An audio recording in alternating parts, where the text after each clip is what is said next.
Welcome to Behavioral Health Today, a podcast brought to you by the Triad Network. This podcast is designed to share trending topics occurring within the world and our communities and bring them a behavioral and mental health perspective. Today's topic area is part of our Clinician series podcast. In a regular podcast, we provide the coverage of a mental health topic of interest, and we find ourselves typically focused on the why behind or the why that drives the work being done in a specific area. The Clinician series, however, is taking the discussion of topic areas a few steps further, specifically talking with experts not just about the why of their area of expertise, but we'll dive into a more practical, more hands-on, experiential understanding of the what and the how regarding the application of various therapeutic techniques, strategies, and constructs that we'll be presenting. The goal of the Clinician series is to take our listeners behind the therapy door, to provide a look at and develop an appreciation for what actually occurs in the therapy session, including what gets said, patients' reactions, and the dynamic between the therapist-patient that can occur during the therapy hour. Due to the sensitive nature of today's topic, discretion is advised for younger listeners. Welcome to Behavioral Health Today. I'm your host, Dr. Graham Taylor. As part of our Clinicians series, we're talking today about sex addiction. Joining me to talk about this subject is Dr. Stefanie Carnes. Stefanie is the president of the International Institute for Trauma and Addiction Professionals and a senior fellow for Meadows Behavioral Healthcare, where she works with sexually addicted clients and their families struggling with sex, love, and intimacy disorders. She is a licensed marriage and family therapist, a certified sex addiction therapist, and a leading authority on sex addiction. Stefanie is a returning guest to our podcast today, and as part of our Clinician series, we're going to be taking you behind the proverbial therapy door, if you will, giving you a more in-depth look at what patients experience in their work with her. Stefanie, so nice to have you back. Welcome to our show. Hi, Graham. Thanks for having me back. Great to have you here. Stefanie, in our first show together, we had some real fun talking about just the developmental process of compulsive behaviors to include sexual addiction and how in their earliest development, these behaviors are typically a go-to as one's best attempt to deal with and cope with stress and isolation, tension, often trauma, and how someone can innocently, really, and naively move from a go-to stress release and coping strategy to a behavior that in time becomes a compulsive, addictive behavior and really kind of gets a hold on their life. I want to get into the nitty-gritty of your hands-on work, again, with your patients who really courageously seek treatment with you for their sexual addictions. Before we do, what I'd like to do is to do a 2-minute drill with you with 3 parts. And I'm going to walk you down through just 3 questions, if I could, to kind of set a framework for our time. That be okay? Sure, absolutely. Perfect. Number 1, frame for us what defines a compulsive behavior. Sure. So a compulsive behavior is basically a behavior that develops into a pattern over time in which you are using the behavior to self-medicate, basically cope with anxiety. And that's just similar to like someone with OCD that's using it to wash their hands to cope with stress. It's just a different type of behavior that they're using to medicate, basically. It is in the service of something, which I want to come back to later on. I know that you help people understand that it is in the service of something, and it's an important something. And we'll talk a little bit more about that later. So that's one piece here. The second part, what constitutes sexual behaviors becoming an addiction? What's that step that goes over? Right. And I think one of the things for your listeners to keep in mind when we're diagnosing, we use the term compulsive sexual behavior disorder, but our clients all, typically refer to this as an addiction. And basically, this is when they're experiencing their behavior is feeling extremely out of control, unmanageable. They're spending excessive amounts of time on the behavior. They have consequences as a result of their behavior. And basically, over time, many of them destroy their lives. They lose their jobs. They just devastate their family. And they feel addicted like a substance, like we see in substance use disorder. You're naming some things in there that are unique, but I want to add on to that and have you expand just a wee bit, if you could, and shade it in for us. What makes sexual addiction or this type of compulsive behavior so unique and particularly challenging as a compulsive behavior? Well, it's the shame around it. First of all, it's It's very, very stigmatized in our population. It's very misunderstood in the media. There's a lot of shame around it, and people feel like they cannot talk to anybody about this. Actually, if you look at the prevalence rates are quite high, but we never, you don't hear about it often because people are very secretive about their behavior because it is so stigmatized and the shame is so high. So them taking a step to reach out to a therapist is a big step for them. And just even talking about it for many of them is very difficult. Yeah, I really want to highlight at the beginning of our show the importance of not keeping this type of compulsive behavior a secret. It feeds on itself in its secrecy. Absolutely. And the shame builds more and more, and the isolation builds more and more. And it kind of gets its talons into you in a way that is very, very hard to deal with. So I want to just highlight what you're saying. We've got to be talking to somebody about this, somebody that we can trust, and to kind of really, really reach out around this, because that's important. Right. There are explanations for this. There are reasons for this. And we know that early life events, including traumas, frequently underlie addiction or this compulsive behavior. You deal with sex and with love and intimacy disorders. What are the presenting histories that you hear from your patients that tend to be unique and distinct to these three disorders? Right, absolutely. So we have very, very high rates of sexual trauma, first of all. And the research, they've done reviews of the literature and really looked at, summaries of many studies, and sexual trauma history is definitely linked to sex addiction. It just is, there's a strong link there. Also, we have high rates of other types of trauma. Emotional abuse and neglect is also very high. Sexual abuse and emotional abuse are a little bit more common than physical abuse. And it's not that isn't, that you never see that, but typically emotional abuse and neglect and sexual trauma history is our most common presenting types of trauma. Additionally, we have a lot of our patients coming in from families where there's been some disrupted attachment. We have very high rates of people struggling with attachment and connection with others. So that's sort of a typical background. Very good. I think that's important for folks to hear and listen to. As part of our show, we have a number of clinicians who listen to our show recommend that the people that they're seeing listen to the show as part of an educational piece to complement and as an adjunct to what they're experiencing in therapy, just to kind of shade in and fill in some other understandings of things I do, with some of the people that I see. And so that idea of being able to address, there are some really unique precursors to this. A sexual history that can be hard, a history where they have emotional abuse or neglect. That's a really important thing. Neglect itself can take a number of forms, and it can impact the attachment piece of how people come into relationships. I'm going to talk about that in just a little bit more too, a little bit later. The attachment piece of this, and our attachment styles in life are very, very important to understand. Are there secure attachments? Are there reactive attachments? Are there ambivalent attachments? So being able to understand that piece too, and how that is impacted by some of these early histories, is really key. But you're saying too that we know that traumas, whether it's what we kind of sometimes refer to as a big T trauma or a little t trauma, sometimes people think, well, I was neglected and it's not all that bad a thing. Well, if your attachment styles are not there, or proper mirroring or proper parental engagement early on is not there, that might not be something traumatic like a 9/11 or a PTSD regarding war, but that's a trauma nonetheless. It's an event outside the realm of normal experience where someone is not getting what some of their emotional, interpersonal needs are early on. So even little t traumas, if you just let me label it like that, impacts one's development, including their cognitive development or their sense of themselves or their capacity for empathy and closeness. Maybe they never had any model or mirroring of that. Their attachment styles, like you said earlier, their emotional, jump in. I was just going to say, I can't tell you how many times with this population, we have people coming in saying, I don't have trauma history.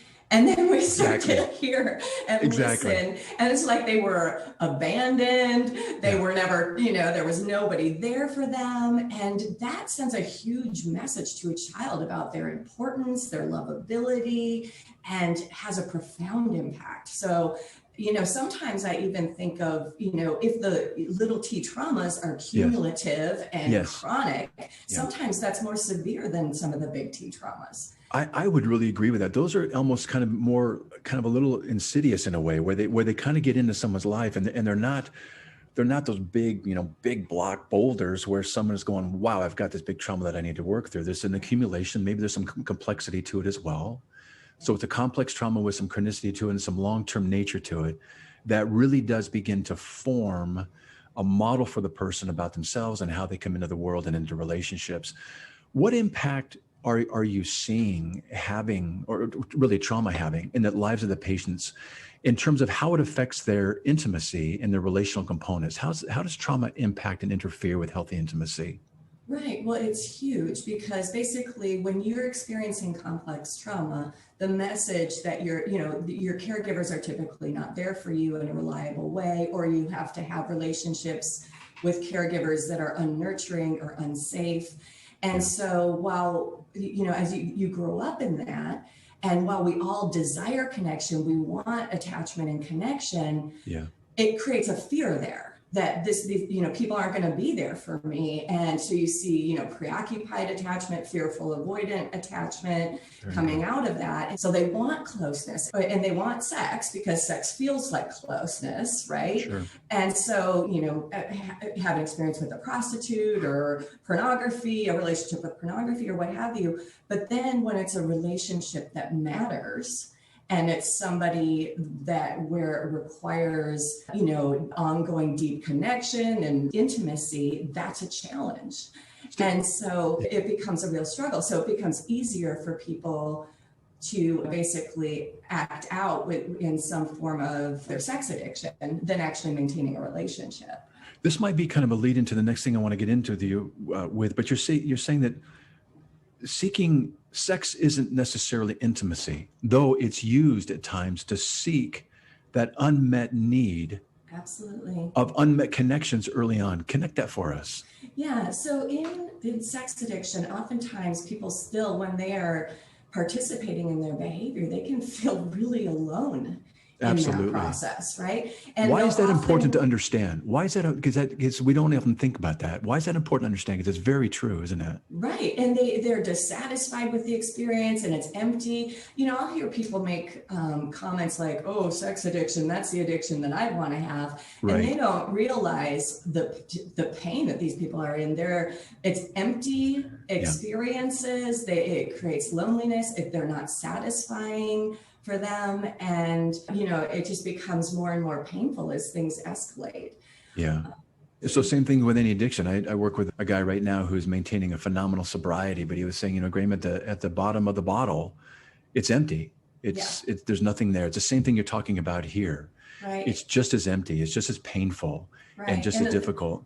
A lot of times the addicts will mistake, we often tell them that you mistake intensity for intimacy, right? And it's not the same thing. And when they get into recovery, they start to, through their work in group therapy, through their relationships with their therapist, through family therapy, they start to expand their capacity for real intimacy and actually start to have sexual experiences that are more fulfilling. Because we know in sexual health literature that feelings of intimacy and connection are the number one predictor for sexual satisfaction, right? And so it's a very important component, but they're often missing that when they're in their addictions. So as we're talking about this and looking to educate our listeners around this topic area, around what it's in the service of, once you understand, in working with a patient, once you understand their history, and you have a greater understanding of the context within which their addiction has developed, how do you guys come in and how do you right size and therapeutically reframe their addiction for them to avoid any further stigma, shame, or any further avoidance? Right. Well, the first thing that I'll say is that cutting edge treatment for sex addiction involves group therapy. They need to start developing what we call it participating in a culture of support, whatever that looks like for them, right? And so just connecting with other people, sharing their stories with other people is a super big part of the healing process because they've been living this life of isolation and oftentimes secrecy. which, as you were talking about earlier, just fuels shame and fuels that addiction. When they're in a group with other people going through the same healing process, it's very normalizing for them. It helps them reduce their shame around it and helps them develop more intimate relationships. It increases their ability to tolerate intimacy and expand their skills in that area. And so group work is incredibly important as part of the healing process. So at first pass, as I listen to that, I'm thinking about coming into your program. I'm going to say, you want me to do what?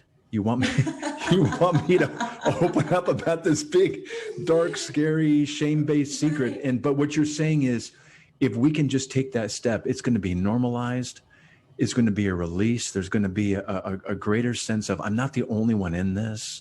Some of those things begin to kind of scale off and fall away, don't they? Sometimes it's scary for our clients to take that step, but then when they do, they are so relieved. Yeah. They feel like that. Usually it's like the first time they're ever talking to anybody about this. And then there's other people doing it and they have these incredible bonding experiences, and they get more from that experience sometimes than even the therapy process. It's like those bonds that they develop with their peers is huge for them. There's that saying that says it kind of takes one to know one. And there are some things where that's extremely beneficial, isn't it? Yes, absolutely. For them to be able to talk openly about this with each other and with the therapist, it's like oftentimes it's like what I hear from them is like the weight of the world is off their shoulders to be able to just talk about it for the first time. And therein lies one layer of hope, isn't it? That if we can just take that step, things begin to kind of shed, and there's a beginning of to see some light through this, helping them understand that it makes sense that their behaviors and the function of it's in the service of something important, something that they maybe didn't even realize was impacting them, that they get to go back and take a look at. We'll be right back after word from our sponsor. Behavioral and mental health professionals provide critical support to our communities in a time when our communities need it more than ever. But they need support too, to continue their education, to connect with colleagues, and to advance their career. And so we've launched Triad, the hub for behavioral and mental health professionals. At Triad, you'll find education, community, and career resources for both current and aspiring behavioral and mental health professionals, all curated specifically for you and all for free.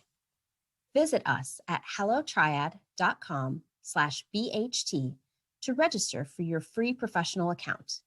Again, that's hellotriad.com/BHT. Come join the community today. How do you, in the process of normalizing some of these behaviors, cause effect that are kind of the effect of some of the cause of the trauma we talked about earlier on, whether it's sexual trauma or emotional abuse, how do you begin to get down into some of the traumas that folks deal with? And does that come out in the group as well? Yeah, so what I usually do is we have to do a very thorough history for each client. We do a lot of testing, we use testing instruments that get us a very good history as well. But one of the things that we do is, this is just a strategy that I've used that I found very, very helpful, is we use big sheets of butcher paper and we have them map out their whole sexual timeline from the very beginning to the present.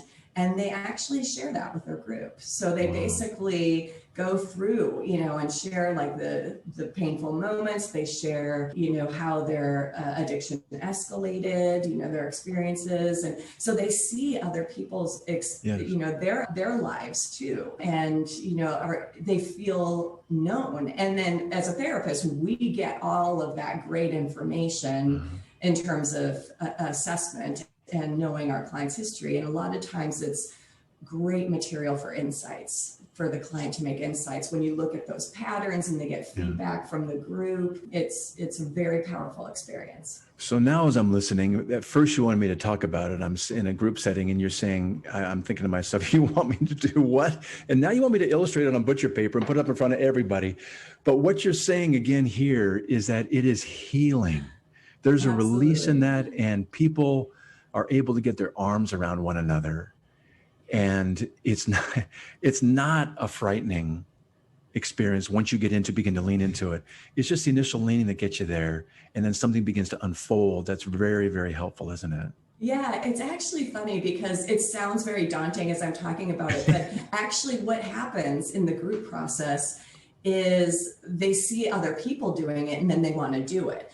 It's one of the very positive aspects of having veterans in the group that are going before you. You bring your new people in, and then cool. they're watching some of the other group members share and seeing what they're getting out of it, and then they too want to be a part of that. So it's just part of the magic of group therapy. Yeah. So the upperclassmen kind of get to pave the way a little bit and maybe demystify. Yeah. Then they start arguing for having the group time. That I want to have. He had more time than me, and yeah. Pretty nice to know that. I know that you're sharing with us some of the impact that this compulsive behavior has, and it is empty. At the end of the day, it's painful. The intensity of it does not equal intimacy. You're reframing the idea that it's this compulsive behavior is in the service of something very, very important to all of us. And it's a striving for a connection that they've never had, looking to ideally have a corrective emotional experience, but that compulsive behavior is not going to be the path to that. And they're left with just a life that can be devastated and an emptiness that is almost insatiable. Not the behavior so much itself, but what they're seeking. And they're seeking something very good and very worthwhile. And so as we're talking about the trauma that the patient themselves are going through, I know that this addiction, this compulsive behavior also ripples into the person's relationships, causing some really significant damage and some really significant effects. And I know that a component of your treatment and your program is to work with the partners, their spouses, their families. What are you hearing about the partners, spouses, families, about their experiences, both personally and relationally with the person that they're reporting to you? Yeah, I mean, the families are devastated by this. Like other types of addictions, let's say cocaine, it's easier for a partner to wrap their head around somebody, escalating in a cocaine addiction. When it's sex addiction, it feels so personal. Like they're choosing another person over me, or another sexual partner or what have you. So it's like a betrayal. It's such a sense of betrayal for them. Yeah. And basically what we see is that most of the partners, the research shows about 72% of partners have severe functional impairment when they find out about all of this. And so they're just devastated. They have PTSD symptoms. This is a very traumatic experience for them. And so they're heartbroken and need a lot of support. And so family therapy, couples therapy is just crucial to helping, these families get back on their feet. There's got to be so many important stages to that, just to the acknowledgement of this and begin to talk and work through the trauma. I trust that sometimes trauma triggers trauma. Sometimes I would imagine some of the family members in their own backgrounds have had maybe themes of betrayal or other things come up. So now we're talking about kind of a comorbid set of histories, and we're working together. And I would imagine as you move down that line of treatment, things like grace and forgiveness and trust rebuilding are going to be parts of the whole treatment program as well. Absolutely. Yeah. We look at this as a long-term treatment process. Yeah. And for the couples and families, it's the same thing, typically a 3 to 5 year healing process and repair process. And that also can be daunting to the new person coming in thinking, oh my God, this is going to take forever. But it's actually realistic because it takes a while for recovery to, for them to learn about recovery and to really surrender to all the principles of that and to integrate that into their lives in every way, which is what is required typically. And then also to demonstrate that that's the case for their partner and for the partner to be able to, express their pain around this and to really feel heard by the addict. And that healing process between the coupleship, it's a long-term healing process, and that's just realistic. Do you guys do group therapies with partners or four partners, like an Al-Anon type? Do you? Yeah, we do. Absolutely. That's very cool. Give me just a little 2-minute on that one. Yeah, so it's very, very, again, validating because partners feel like they can't talk to anybody about this. Oh, yeah. too. Like they will take this to their grave sometimes before even telling their family, right? Because in our culture, betrayed partners are stigmatized as well. Like if you look at like how we treated Hillary Clinton, for example, or other famous partners that have been betrayed, we don't have a lot of a lack of compassion, I would say, to partners' experiences. So they often feel like they can't share it. They feel blamed, that this is their fault if they were a better lover or sexier or whatever it is, then maybe this wouldn't have happened. They put this on themselves. And it's extremely painful for them. Yeah. And so by getting into groups with other people that are also going through it, they could feel like they could kind of talk to somebody else about it. So, for partner groups, I recommend that those be small groups. We tend to keep them no more than 6 so that the partners can really bond and that they have their own support person and people in place, their own support group, their own therapist that can help them work through the trauma of all this. Well, there's some great components to your program, Stefanie. Those are so healing. We also want to right size a couple of things. One is there is some hope in this treatment and people come out the other end. And I want to talk about that in just a moment too and see what you're experiencing. But there are some very necessary elements to it too, aren't there? There's the educational component to it. There's understanding what this is really about, going a little bit deeper to a meta level of this just isn't about sex. It's not at all. It's just one compulsive expression. And in this behavior particularly, like you said earlier, it could be a hand washing, it could be checking something 49 times. It can be a number of things. It can be over-exercising, overeating. Exactly. It can be anyone. It just happens to be this one. And this one is unique in some very significant ways, particularly like you're saying, because it occurs more times than not within the context of somebody being in a relationship with somebody with whom they're committed, and that betrayal component and the healing that needs to take place. There's some layers to it. People do get better. People do, absolutely, and the medicine works in this treatment. When folks are getting better, what are they beginning to experience in terms of becoming sexually healthy, both for themselves and within the relationship with their partner? What are they experiencing? Right. So a lot of people getting into recovery are afraid like they're never going to have hot, healthy sex again, right? It's like they think about it, oh, I'm going to, not be able to express that part of myself. And that's actually not at all what treatment is about. So we individualize everybody's sexual health plan. So, what is healthy sex for one person is not the same as what is healthy sex for another person. We all have different values. We all have different arousal templates, things that are very exciting for us.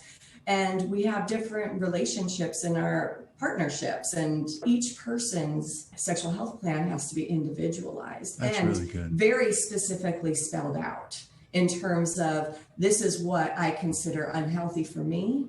We use what's called the 3-circle method. It's a very popular approach to designing sexual health plans for sex addiction. And basically, it's 3 concentric circles. And the middle circle is the behaviors that you're not going to engage in. And so you kind of outline like, okay, so let's say prostitution, hookups, let's say I've been out of control with porn. Those are going to be the things I'm going to put in there in that middle circle.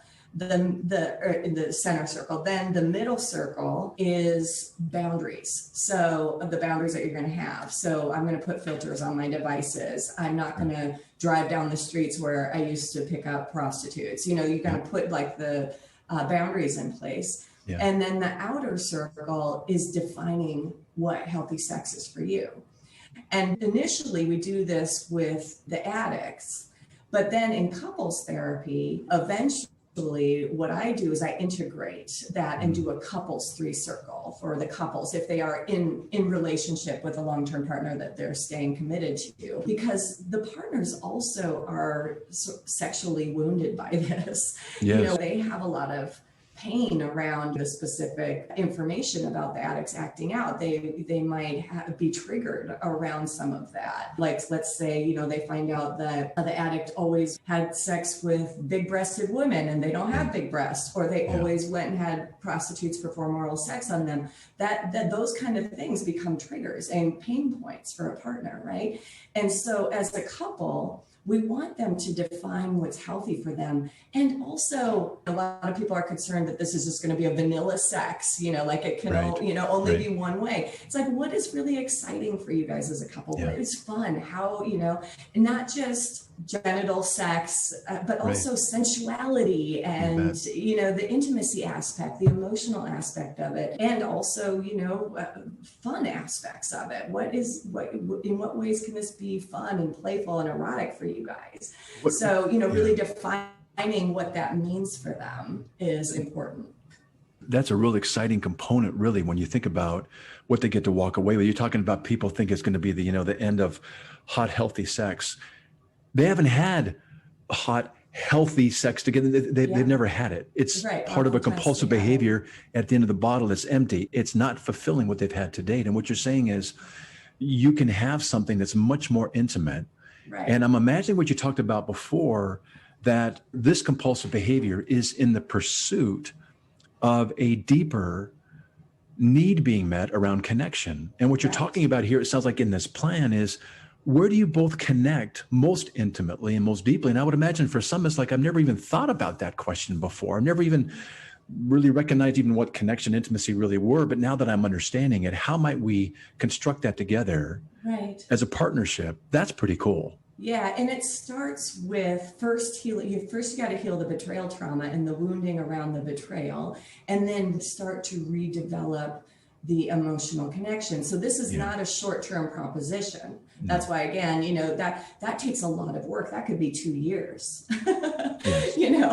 so it can, we don't recommend that the couples don't have sex for 2 years or something like that. Don't get me wrong, but just develop, like some partners aren't ready, and they're hurt. And so it depends on what's happening for each couple, and we really have to meet each couple where they're at with what's happening with them and try to guide them to greater sense of intimacy, more emotional connection. And oftentimes when the safety and recovery is there, the emotional connection in there, the sex falls into place. Absolutely. Absolutely. So, it's born out of that, isn't it? Just naturally, organically. Right.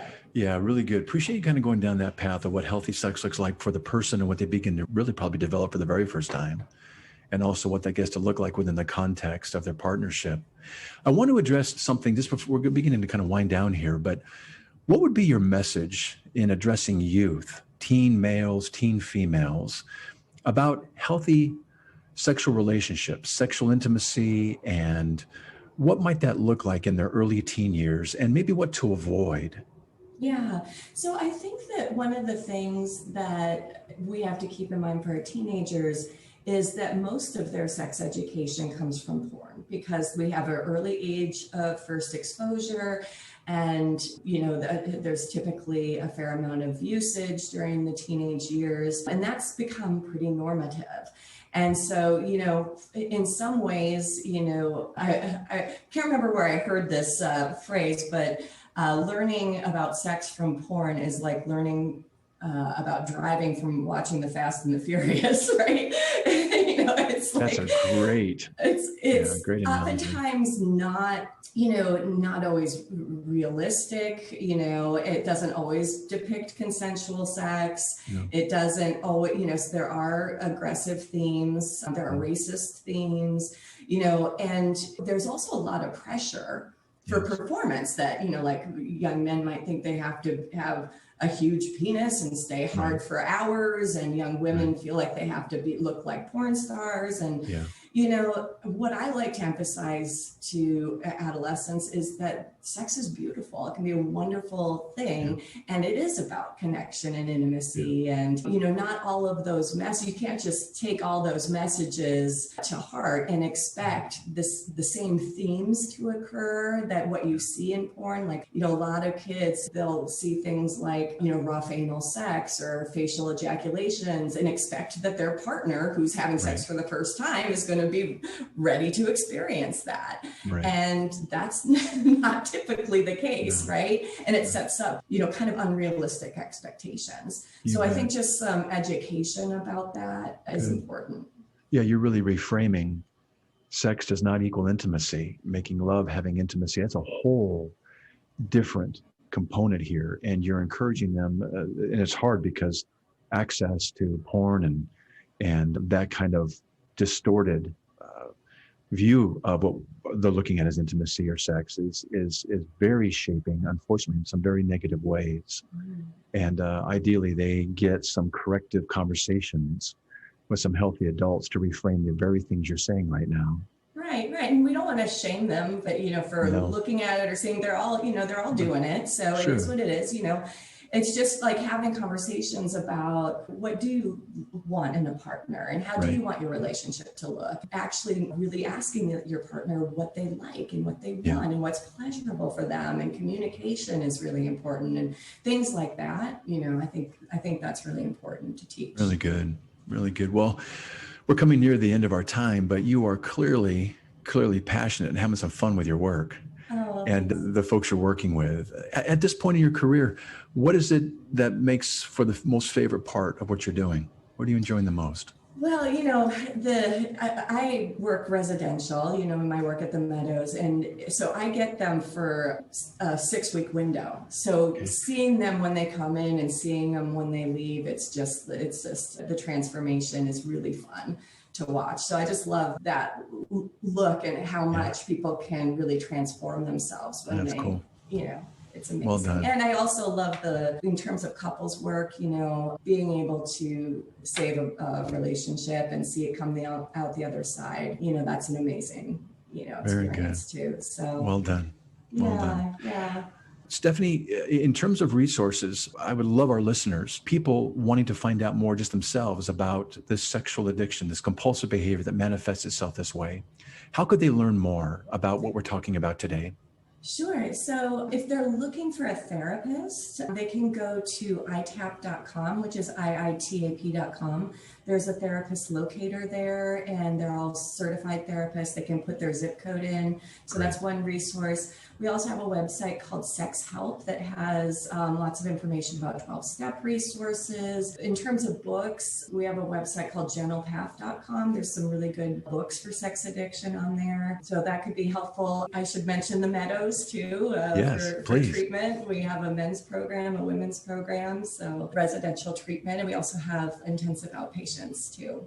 Very good. I can vouch for all the things you're referring right now. I did quite a bit of review, and the resources you have on the sites that you just recommended and given us here are really outstanding. There's some great information for practitioners, for those going through this, and so I appreciate you sharing those with us. Thank you. Well, it's been great to have you with us today. Thank you so much for coming back. I know we'll have you again down the road, and I look forward to that time as well, but really great being with you again today, Stefanie. Thank you so much. Thank you. Thanks for having me. And I want to thank our listeners for joining us today. Triad is so pleased to have the guests we have, and we're pleased that you've joined in. We'll look forward to seeing you next time on Triad's Behavioral Health Today. We appreciate all the support from our community, and if you like our show, one of the best ways you can support it is by giving us a 5-star rating and leaving a review. Behavioral Health Today is a podcast part of the Triad Network, all rights reserved.